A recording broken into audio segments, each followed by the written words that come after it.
तपासण्याचा परिसर बदलतोय, ट्रॅफिक आहे, अडचणी आहे, प्रश्न आहे.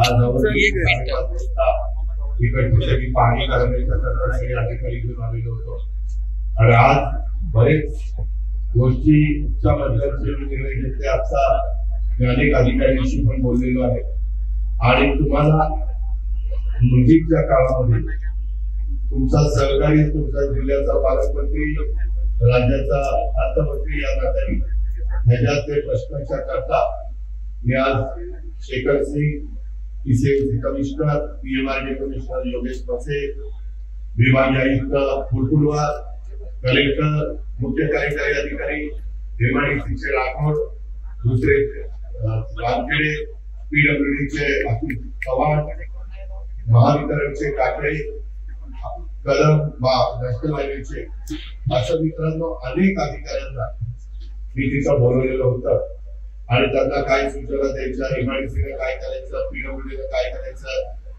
पीएमआरडीला काय करायचं, पीएमआरडी, एमआयडीसी, नॅशनल हायवे ज्यांच्याकडे काही पैशांची अडचण नाहीये, पीडब्ल्यूडीला जर काही निधी लागणार आहे.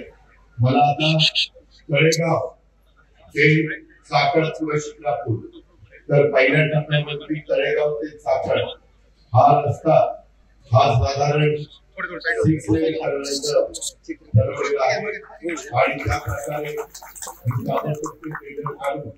त्यामध्ये काय होणार आहे, पुढं 6 लेन आता नाही केला तर त्याच्यावर केला जाणार आहे आणि ते काम सुरू झाल्यानंतर पुन्हा ट्रॅफिकचा प्रश्न होईल. परंतु मला तुम्हाला सगळ्यांना सांगायचंय की एवढं करून चालणार नाही. त्याच्यामध्ये अधिक आपल्या पिंपरी वरून आपल्या एमआयडीसी मध्ये येताना 2-3 फ्लायओव्हर करायच्या बद्दलच्या सूचना आणि या रोडला पर्यायी काही रस्ते मला आज काही माझ्या सहकारी मित्रांनी सुचवलेले आहे.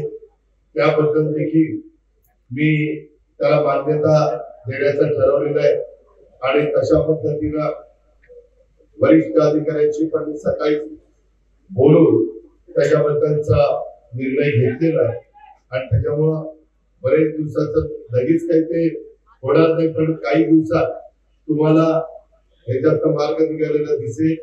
एमआयडीसीतले खड्डे आणि बाकीच्या रस्ते आणि तिथले काही कामं होती ती पण वरची मंजुरीची अपेक्षा न करता ती मंजुरी मिळाली असं ठरवून त्यांना टेंडर करायच्या सूचना दिलेल्या आहेत आणि अशा पद्धतीनं खूप तुम्ही त्रास सहन केलाय, तुम्ही सहनशीलता दाखवली.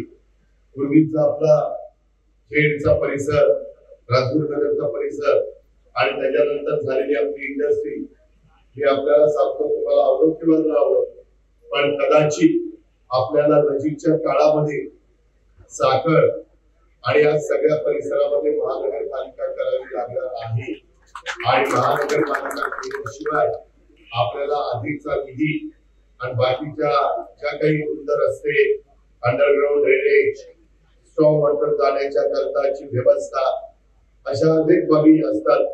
त्याच्यामध्ये वर्ल्ड बँकेचे पैसे, जायकाचे पैसे आणता येतात, आपल्याकडे केंद्र सरकारचा निधी आणता येतो.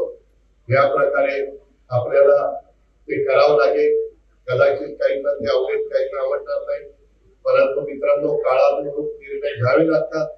मी देखील राजकीय जीवनात गेले अनेक वर्ष काम करताना ठाणे जिल्ह्यामध्ये ठाणे महानगरपालिका एकटी होती, नंतर नवी मुंबई महानगरपालिका झाली, त्या जिल्ह्यात जिल्हा भाईंदर महानगरपालिका झाली, त्या जिल्ह्यामध्ये उल्हासनगर महानगरपालिका झाली, तिथं जवळ पूर्वी आता तो वेगळा तालुका झाला आहे, जिल्हा झाला पालघर, पण वसई विरार महानगरपालिका झाली, 6-7 महानगरपालिका झाल्या.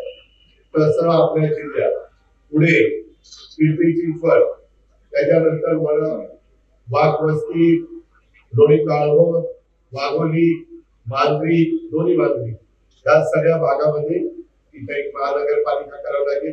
कोरसुंगी, औरळी देवाची तो सगळा परिसर एक महानगरपालिका. आपण नदी ओलांडून इकडं आलो म्हणजे पिंपरी चिंचवड मधलं की बाकीच्या भागामध्ये एक आपल्याला महानगरपालिका करावी लागेल आणि एक महानगरपालिका आपल्याला हिंजवडी आणि तो सगळा वरचा परिसर आहे त्या भागामध्ये करावे लागेल. साधारण महानगरपालिका करण्याच्या करता 5 लाख लोकसंख्या असली की महानगरपालिका करता येते. तुम्हालाही सगळ्यांना ओळखेल त्या सगळ्या भागातली लोकसंख्या किती झाली. मी आता इथला साखरचा किती प्लॅन पण असीम कुमार गुप्ताकडे आलेला आहे. त्याला म्हटलं की तुम्ही मंजुरी द्या, मी एकनाथराव शिंदे साहेबांची मदत घेतो. अशा पद्धतीनं राज्याचे मुख्यमंत्री देवेंद्रजी पण आता येणार आहेत आणि ते मी आणि एकनाथराव असा आम्ही सगळे मिळून राज्याचा सर्वांगीण विकास करत असताना शिवशाहू फुले आंबेडकरांच्या महाराष्ट्रातला पुणे हा महत्वाचा जिल्हा देखील कुठं मागे राहू नये, त्याच्यामध्ये इथल्या स्थानिकांना पण रोजगार त्या ठिकाणी अडचणी येऊ नये मिळण्याच्या करता असे अनेक खूप निर्णय आज आम्ही चर्चेच्या निमित्ताने घेतलेले. आता तुमच्याशी बोलून मला